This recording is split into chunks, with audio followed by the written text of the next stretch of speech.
આગામી 11 અને 12 જાન્યુઆરીથી સૌરાષ્ટ્ર કચ્છ ઝોનની વાયબ્રન્ટ સમિટ રાજકોટમાં યોજાનાર છે, જેને લઈને પૂરજોશમાં તૈયારીઓ ચાલી રહી છે. કારણ કે આ સૌરાષ્ટ્ર ઝોનની સમિટમાં પ્રધાનમંત્રી નરેન્દ્ર મોદી સામેલ થશે, તો પ્રધાનમંત્રી મોદીના રોડ શોનું પણ આયોજન કરવામાં આવશે.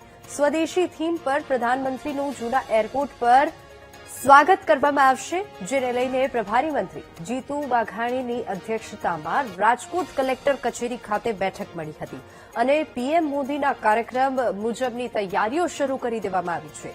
જો કે મહત્વનું છે કે મારવાડી યુનિવર્સિટીમાં યોજાનાર સૌરાષ્ટ્ર ઝોનના વાયબ્રન્ટ સમિટમાં કરોડો રૂપિયાના એમઓયુ કરવામાં આવશે, તો 22 દેશોના પ્રતિનિધિ આ સમિટમાં સામેલ થશે.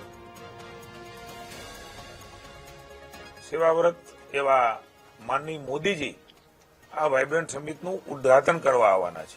સૌરાષ્ટ્રની અને કચ્છની આ પવિત્ર ભૂમિ ઉપર માનનીય મોદી સાહેબનું આવવું એક નવા વાઇબ્રેશનો એ આપણે સૌ જાણીએ છીએ કે જ્યાં જ્યાં જાય છે ત્યાં વિકાસ, કરોડો રૂપિયાના ખાતમુહૂર્ત, લોકાર્પણો, નવી પોલિસીઓ, નવા સીમાચિહ્નરૂપ કહી શકાય એવા કામોની શરૂઆત પણ એ સૌરાષ્ટ્રની ધરતી ઉપરથી થશે.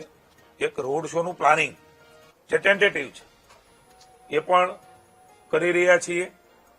મારવાડી કોલેજ છે ત્યાં આ સમગ્ર કાર્યક્રમ યોજાવાનો છે.